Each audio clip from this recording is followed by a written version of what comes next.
मैं डॉक्टर के L Meena, associate professor literature Hindi, Rajesh Pilot राजकीय स्नातकोत्तर महाविद्यालय लालसोट, जिला दौसा।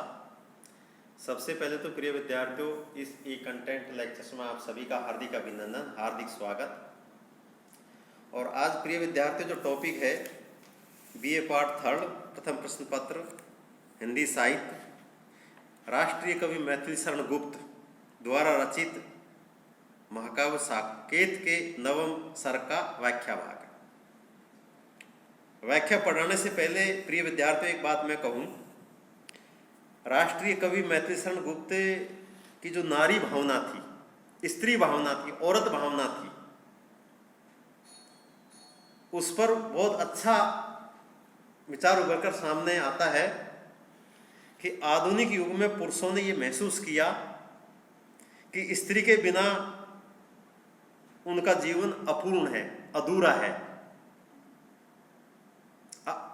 जो अर्धांगिनी है, जीवन में आगे बढ़ना, समाज को आगे ले जाना और देश को उन्नति या प्रगति की ओर ले जाना बड़ा बहुत मुश्किल काम है। आधुनिक युग के पुरुषों की बात बता रहा हूं मैं कि आधुनिक युग के पुरुषों ने यह महसूस किया कि स्त्री के बिना उनका जीवन अपूर्ण है, इसलिए जीवन की दौड़ में नारी की उपेक्षा किसी हालत में नहीं की जा सकती। नारी का सम्मान होना चाहिए, नारी का मान सम्मान होना चाहिए, बड़ी विनम्रता और बड़े मानवीय गुणों के साथ इज्जत होनी चाहिए, न कि उसका तिरस्कार, न कि उसका अपमान, न कि उसके कड़वे वचन, उसके प्रति ईर्ष्या, द्वेष, घृणा, वैमनस्य का भाव कतई नहीं होना चाहिए। और वर्तमान हिंदी कवियों ने भी नारी जागरण को विशेष महत्व दिया है।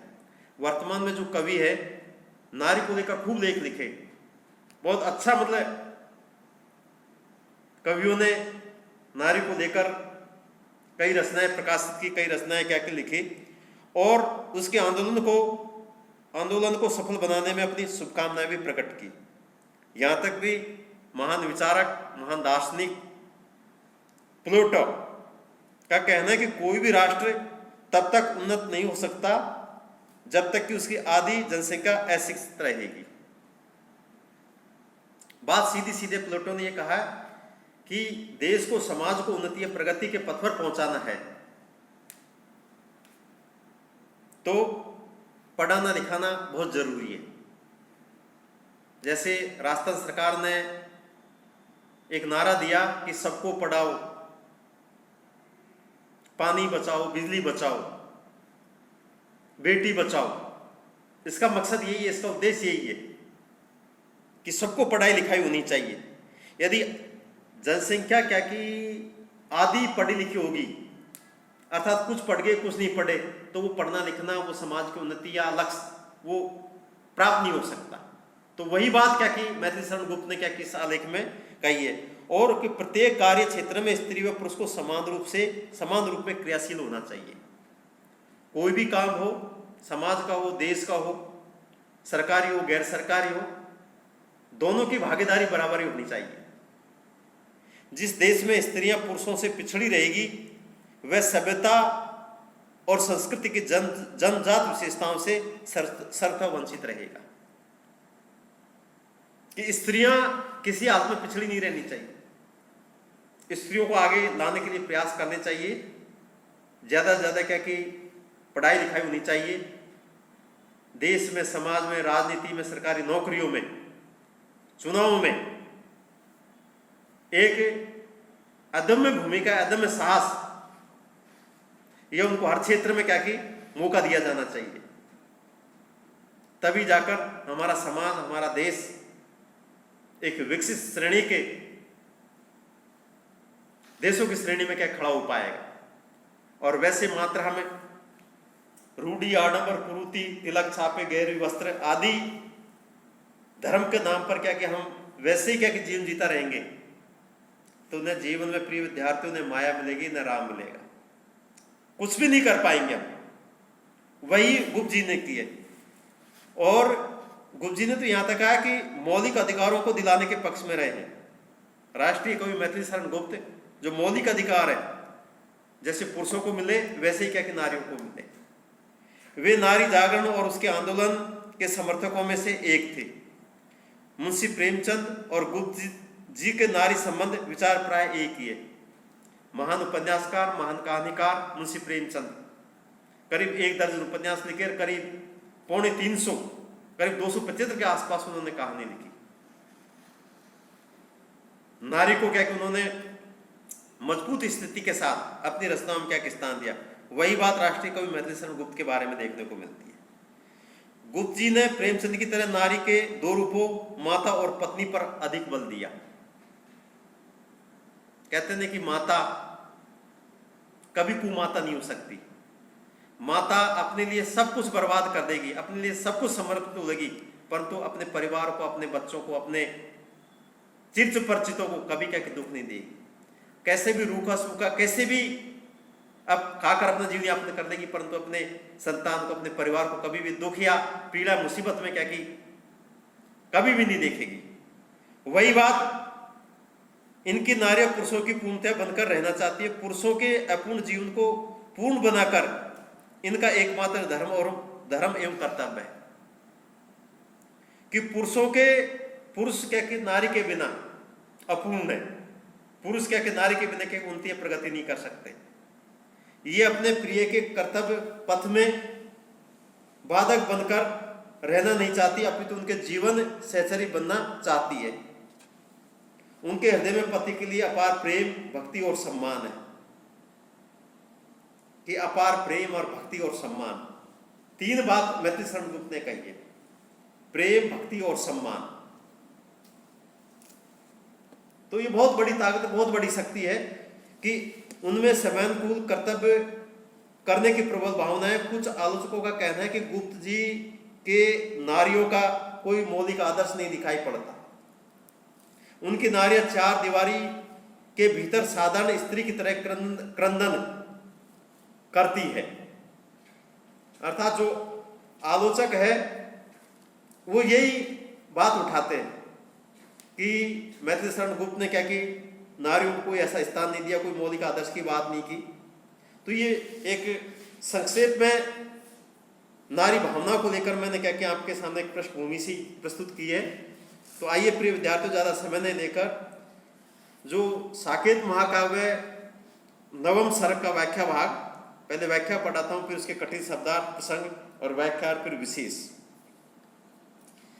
निरख ये खंजन आए, फेरे उन मेरे रंजन, ये नयन इधर मन भाए, फैला उनके तन का आतप मन ने सरसाए, घूमे इस ओर वहाँ ये हंस यहाँ उड़ छाए करके ध्यान आज इस जन का, निश्चय वे मुस्काए, फूल उठे हैं कमल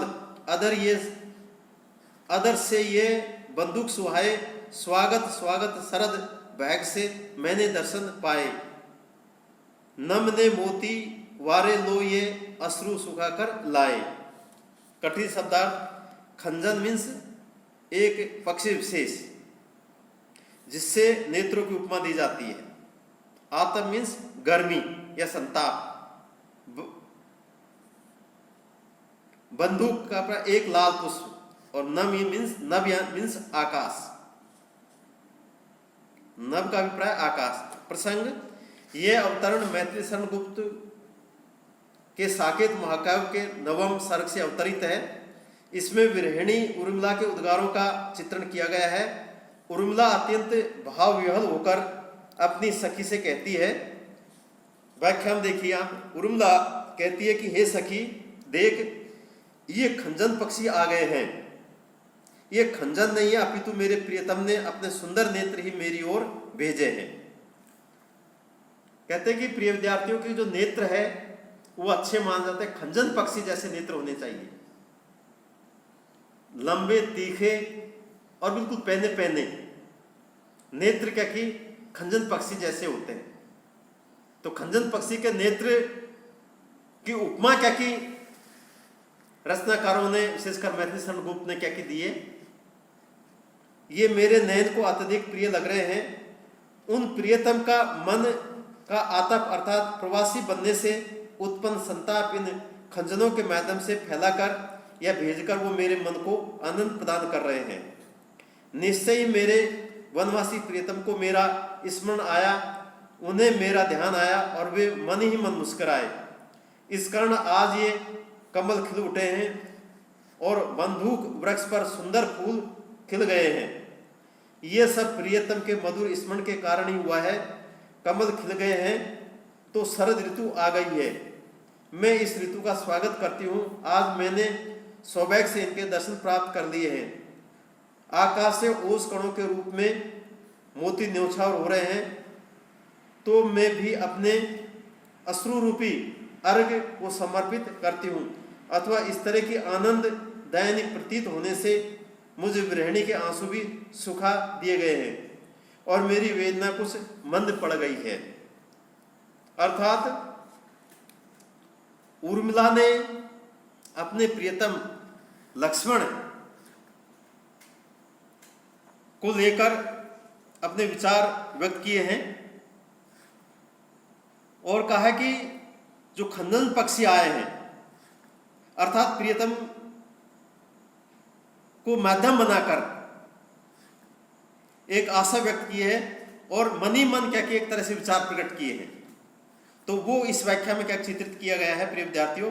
विशेष में विरहिणी उर्मिला की स्मरण उन्माद दशा का इसमें चित्रण किया गया है।